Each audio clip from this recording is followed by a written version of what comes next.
This video is sponsored by Atlas VPN. Oreo is the best-selling cookie in the world. You probably know of the tradition of twisting, licking, or dunking the cookie, but few know the dark side of its history. That's because many of its secrets have been buried for over 100 years, starting with the cookie being a knockoff with a questionable filling.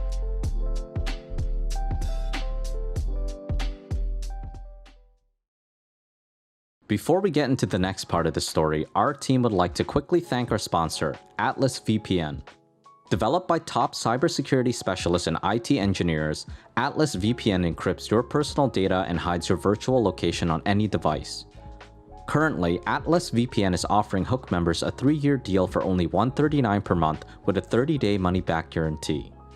On average, companies collect and sell 75,000 data points about the average consumer. Fortunately, Atlas VPN has a tool that alerts you when this has happened. By simply typing out your email address, the tool scans the internet to see if your names, emails, passwords, and other sensitive information ended up in data breaches or data dumps. Atlas VPN is a huge help for everyday situations too. You can access geo-restricted content on streaming platforms like Netflix, Amazon Prime, Hulu, HBO, and many more. You can also find the best deals on airline tickets and hotels, which is especially helpful now that travel restrictions are slowly being lifted. Many companies, including airlines and hotels, show users different prices depending on their location. With Atlas VPN, simply switch to a different country for better prices. And of course, you can avoid censorship when traveling abroad, block malicious third-party links and ads, and increase your security when using Wi-Fi hotspots. Atlas VPN is offering Hook members a huge 3-year deal for only $139 per month with a 30-day money-back guarantee. The deal won't last for long, so make sure to check it out at atlasv.pn/hook or click the link in the description below.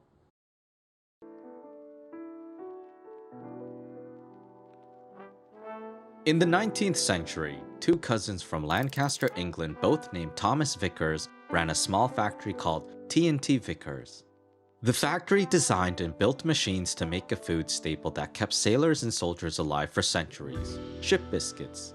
These simple biscuits consisted of flour, salt, and water, and were made to be rock hard to last for years since sailors and soldiers needed them for long voyages. They tasted bland and could only be consumed when soaked in water or any other liquid. While inconvenient, the demand for them lasted for many years, up until a series of events. After steamships were invented and the Civil War had ended, there became less of a need for biscuits that could withstand long voyages. At the same time, sugar became less expensive, creating the demand for biscuits that were sweet. When the Vickers caught onto this new demand, they became wary that it was just a matter of time until they closed their factory doors. All the machines that they designed and built could only make ship biscuits, so they decided to change with the times and offer new machines that made sweet biscuits instead. It proved to be a worthwhile risk. Sweet biscuits became more popular across England and even a luxury product. America quickly caught on to the trend and began importing machines to make their own. Afterward, many manufacturers seized opportunities to venture into the growing industry, including two brothers from Mercersburg, Pennsylvania, Jacob and Joseph Luce. At just 16 years old, Jacob Luce dropped out of high school to work as a clerk at a dry goods store, earning $5 a week. Within just a few years, he had saved enough money to open his own store, and later, a second location. As the years went by, business continued to thrive, and Jacob felt confident enough to expand into other ventures. Eventually, Jacob discovered an opportunity in Kansas, Missouri, taking over a small family-run bakery that made biscuits and candies. He had a hunch that the baking industry would continue to grow and convinced his brother Joseph to be his business partner. At the time, Joseph also ran his own dry goods store. Together, the Luce brothers emptied their savings, purchased the bakery, and called it the Luce Brothers Manufacturing Company. Within just a few years, the Luce brothers managed to grow the company into a multi-million-dollar business. It was undeniably a great accomplishment, but Jacob wasn't satisfied. Companies in other industries like oil and steel were gaining more capital through a new practice called conglomerating, which involves merging a number of businesses to operate as a single entity. It was unheard of in the food industry, but Jacob believed that it could work since it would allow bakeries to buy huge lots of wheat and contract directly with farmers. So he hired a lawyer named Adolphus Green to be his general counsel and to convince other bakeries in the Midwest to form a conglomerate.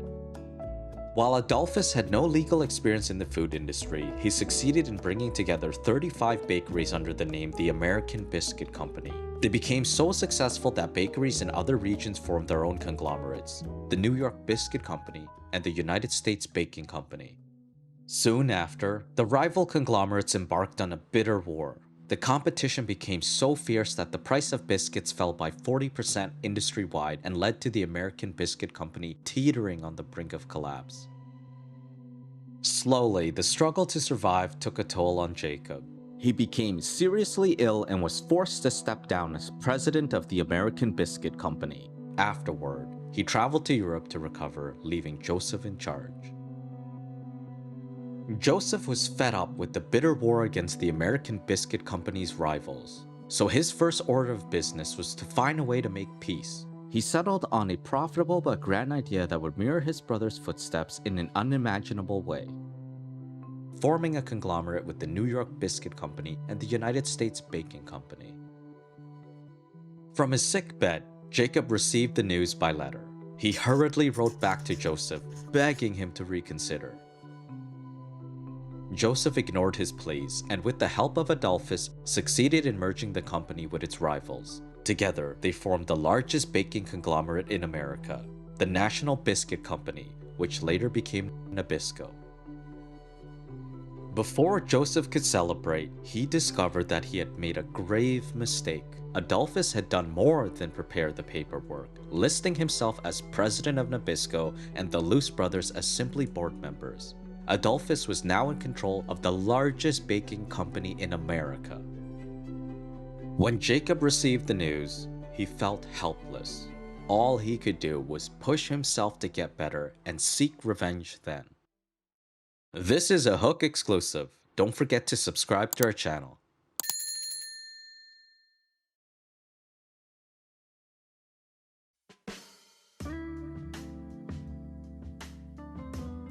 A few years after the merger, Jacob's health finally improved. He reconciled with Joseph and together they formed a new company with a businessman named John Wiles. Their new venture was called the Luce Wiles Biscuit Company. By then, Adolphus had grown Nabisco by coming up with a groundbreaking invention, an inner sealed package, which consisted of a wax paper sleeve to hold biscuits inside a cardboard container. Traditionally, biscuits were placed in and sold from barrels, making them susceptible to breaking or spoiling. Now, Nabisco could sell biscuits that remained fresh and could be shipped nationally, since the wax paper locked out air and wicked away moisture. Their first line of packaged biscuits was called Uneeda. To compete with Adolphus, Joseph knew he would have to come up with his own groundbreaking invention, so he decided to launch a product that Nabisco didn't offer, a sweet cake, which is now known as a cookie. It was a delicacy that only the wealthy could afford, so Joseph focused on creating a recipe that would make his cookies delicious and affordable. After many failed attempts, Joseph decided to try his luck with a new trend sweeping America: chocolate. He believed that if he added cocoa to his recipe, he would be closer to coming up with a groundbreaking invention, setting it apart from most cookies that just consisted of sugar and butter. The idea led to developing a recipe that combined two novelties, using cocoa powder as an ingredient and sandwiching a vanilla filling between two cookies. Joseph made use of a new invention by T&T Vickers to make his cookies efficiently and appear fancier.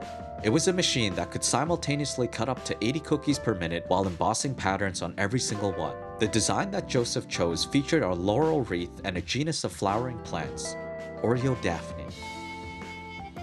Once Joseph perfected his recipe, he and Jacob started to think of names that would appeal to Americans. At the time, Americans were concerned about the purity of food since companies were adding fillers like chalk and brick dust into their products to save on ingredients and maximize profits. This practice became so common that Congress enacted a food purity law. With this widespread problem in mind, the Luce brothers brainstormed for names that evoked purity. Water was the purest thing they could think of, so they combined its elements. hydrogen, and oxygen, and came up with the name HYDROX. Coincidentally, companies in other industries were using the same name for their products, especially for food. There was a HYDROX ice cream, HYDROX ginger ale, and a HYDROX root beer.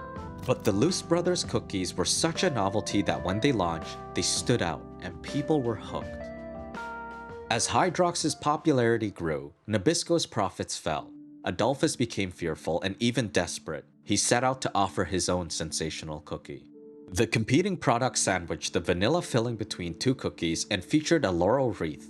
Along with mirroring HYDROX's recipe and design, Nabisco allegedly named it after the genus of flowering plants embossed on the cookie, Oreo. By the time Nabisco launched Oreo, HYDROX ranked as one of the most popular cookies in America and was even nicknamed the King of Biscuits. Many Americans liked that HYDROX was one of the first products to be certified kosher. In contrast, Oreo was non-kosher and contained lard, pig fat, for years. Grocery stores struggled to get customers to try Oreos, and one store found themselves stuck with 700 tins even after putting them on sale. Adolphus refused to lose out to the Loose Brothers. He was convinced that he could overthrow them again by coming up with a brilliant ad campaign. So he did some market research and discovered that consumers had a habit of twisting an Oreo before eating it. They would either try to guess which side the cream would be on, keep the cream intact on one side, or hold one side while another person holds the other to see who ends up with the cream. Sensing this mere habit could turn into a fun tradition, Adolphus made it the focus of his new campaign. Meanwhile, the Loose Brothers were experiencing more success than ever before. Along with opening the world's largest baking factory, the company became one of the biggest of its kind in America, placing only second to Nabisco. But like any journey to the top, there were many losses along the way. Joseph suddenly passed away from heart disease, and only 1 year later, Jacob passed away from an unknown cause, leaving their business partner John to battle Nabisco alone. That same year, Nabisco's Oreo Twist campaign launched, and the cookie took off, taking a huge bite of Loose Wow's profits. And over the next few decades, Loose Wow's continued to crumble. Like his partners, John suddenly passed away from an unknown cause. Loose Wow's VP, Hanford Maine, was promoted to president. Under his leadership, the company was renamed Sunshine Biscuits and focused on promoting HYDROX as being an original. Meanwhile, Nabisco focused on promoting Oreo's taste and quality and increased its price. Many started to believe that HYDROX was not only the copycat, but a cheap version of Oreo. Afterward, Sunshine Biscuits crumbled down within corporate America. It was sold to the American Tobacco Company, resold to Granny Goose Foods, and then resold again to Keebler Foods. Keebler tried to revive HYDROX by changing the recipe and renaming it Droxy's, but their efforts failed. Later, Kellogg's acquired Keebler and discontinued Droxy's without warning. Many Americans were devastated by the news and pledged their loyalty to HYDROX. This is a dark time in cookie history. For those of you who say, "Get over it, it's only a cookie," you have never lived until you have tasted a HYDROX. HYDROX eaters tend to be independent thinkers, favor underdogs, and be skeptical of corporate marketing. Even with HYDROX gone, they won't switch sides. Meanwhile, Nabisco continued to grow and became one of the largest baking companies in the world. Unbeknownst to them, an outsider would step in to carry on the Loose Wow's legacy. So one day I'm driving in the car with my dad, and I turned to him, I said, "I'm bringing HYDROX back." It was like this is my mission, you know? I'm bringing that cookie that we always had, that you always used to buy, you know, when I was a kid. I'm bringing it back.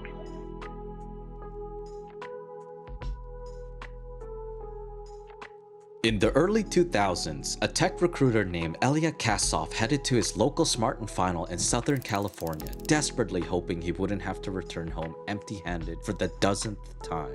It was the only place where he could buy a box full of one of his favorite childhood candies, Astro Pops, an aerodynamic-shaped lollipop created by two rocket scientists in the 60s, arguably the most iconic lollipop in the world because of its unique shape. For several months, they were nowhere to be found in Smart & Final, and this day was no different. When Elia asked the staff about them, he was taken aback by the response. Astro Pops had been discontinued. Most people would have let it go, but Elia wasn't like most. His aunt Doris Kassoff married Ed Leaf after meeting at a USO dance following World War II. Ed's father and uncles founded Leaf Brands nearly 100 years ago, which made Jolly Ranchers, Whoppers, Milk Duds, and other iconic products. When Elia was a child, he would visit family in New York every summer and was always given candy samples from Uncle Ed. Elia would either keep them for himself or sell them at school during recess. To him, candy was more than just a treat. It was part of his family's legacy. So I couldn't let my favorite lollipop, die. So I called up the company called Spangler, which made Astro Pops at the time. And I just said, where are they? And they said, yeah, we decided it wasn't part of our marketing. So we discontinued it. So it just kind of came out of my mouth. I said, would you sell the rights? I couldn't just let someone else either take the reins of it or just let the product die out. It was my job to kind of take it and keep it and rebuild it. So they said, sure, we'll sell it to you. We're not doing anything with the rights, and we're not making it anymore. At the time, Elia was at the top of his field and had just finalized the largest cash deal in the history of recruiting. He planned on bringing Astro Pops back as a mere hobby and then go back to focusing on recruiting. But I was having so much fun bringing Astro Pop back. The day I bought the rights, I couldn't sleep because I was like, oh my gosh, I own my favorite candy in the world and it's all mine. Like, how could that be? How could that's impossible. And then I said to myself, once I started having all this fun, I started saying, I wonder what other products are out there that were discontinued that I liked as a kid that are no longer being made. I mean, there's got to be others. Elia decided to relaunch Astro Pops and more of his favorite childhood products under the Leaf Brand's name. So he immediately acquired the trademark since the Hershey Company purchased its US division in the 90s. After acquiring the Leaf Brand's trademark and succeeding in relaunching a few products, Elia set out to bring back HYDROX. Like the others, he discovered that it was discontinued because of poor management decisions, like changing the recipe or name, and that there were many people like him who longed for HYDROX's return. There was just one problem. Kellogg still owned the HYDROX trademark and allegedly sold crushed bits that were mixed with other products such as ice cream. And since it was a billion-dollar company, it was surely going to be difficult for Elia to find out and acquire the rights. He couldn't just call up the CEO as he did with Astro Pops. So he decided to write a letter to Kellogg's asking if they were selling HYDROX as crushed bits or whole cookies, and if so, where could he find them? Surprisingly, he received a letter back from Kellogg's informing him that they've discontinued HYDROX. Kellogg's mere response was proof that Elia needed to fight for HYDROX's trademark, because under federal law, anyone can purchase a trademark if they have proof that a company has no plans of using it. Elia immediately applied for HYDROX's and was given the rights a year later. Now that Elia had the HYDROX trademark, he had to solve another problem: recreating the original recipe. Elia started by looking for an old, unopened package to uncover the ingredients and managed to find one from 1998 on Craigslist for $7. Afterward, he enlisted help from Sunshine Biscuit's former CEO and his head of product development, food scientists, and HYDROX fans to recreate the recipe. Fortunately, their joint efforts were a success, and Elia was able to relaunch HYDROX a year later. In a strange twist of fate, Nabisco, now renamed Mondelez, started crumbling beginning that year. Then presidential candidate Donald Trump announced that he was boycotting Oreo after discovering Mondelez laid off half of its US workers to move production to Mexico. No more Oreos. They make Oreos, don't they, right? No more Oreos. I don't like Oreos anymore. And later, the media revealed when Mondelez made Oreo kosher, they replaced lard with hydrogenated oil, which is even worse for the heart, and didn't use a healthier alternative until nearly a decade after. Meanwhile, Leaf Brands was making HYDROX without hydrogenated oil or other low-quality ingredients. The media also revealed that the FDA allegedly prohibited Mondelez from using the term cream to market Oreo since it didn't contain the product at all. Mondelez clearly had their hands full. Still, new allegations claim that it didn't stop them from trying to get a hold of one product that kept them in line for decades: HYDROX. When Elia relaunched HYDROX, thousands of supermarkets stocked up and sales rang up about $500,000. The numbers proved that HYDROX still had a loyal following and convinced major retailers to carry the brand. But yet again, there was another problem that stood in Elia's way. One he had no idea about until one of the most powerful companies in the world stepped in.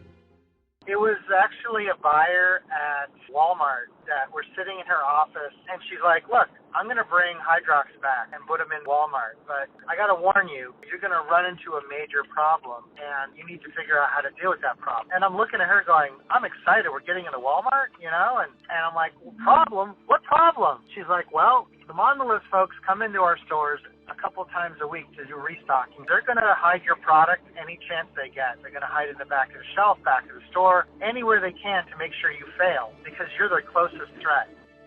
Elia was shocked, but not surprised. Mondelez is a category captain for a number of retailers, a supplier that assists in determining where products should be placed on store shelves. Moreover, they have a direct store distribution system, delivering and restocking their own products a few times a week instead of going through a third-party distributor. Not long after Elia received the warning, several retail buyers and customers reported that they noticed HYDROX appeared to be hidden in stores. They were allegedly moved to the top of a shelf, turned sideways so that the label couldn't be seen, or blocked by other products and tags, forcing Elia to file a complaint with the FTC and seek damages in court. When he shared the news on Facebook, many people came forward to share their own experiences. Our local Ralph's Kroger's carried HYDROX cookies for over a year. We bought every week. Checkers said they were flying off the shelf. All of a sudden, gone. An employee told me the Oreo folks threatened to cut back on their deliveries if HYDROX wasn't dropped. This is not what American competition is about. This is predatory. I had to threaten to throw Nabisco out of some stores I operated back in the 60s and 70s because of their aggressive behavior in stealing shelf space and damaging competitors' products. I had to separate a Nabisco and Sunshine employee who had tied up in the middle of a cookie aisle because of Nabisco infringing on Sunshine's shelf space. This is not a new practice of Nabisco. It has been going on for a long time.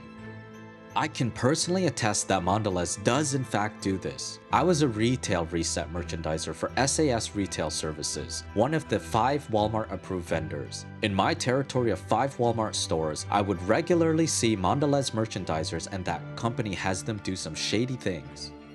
I personally work for Nabisco and have never been instructed to move, hide your cookies. This is a retail store issue and not a Mondelez issue.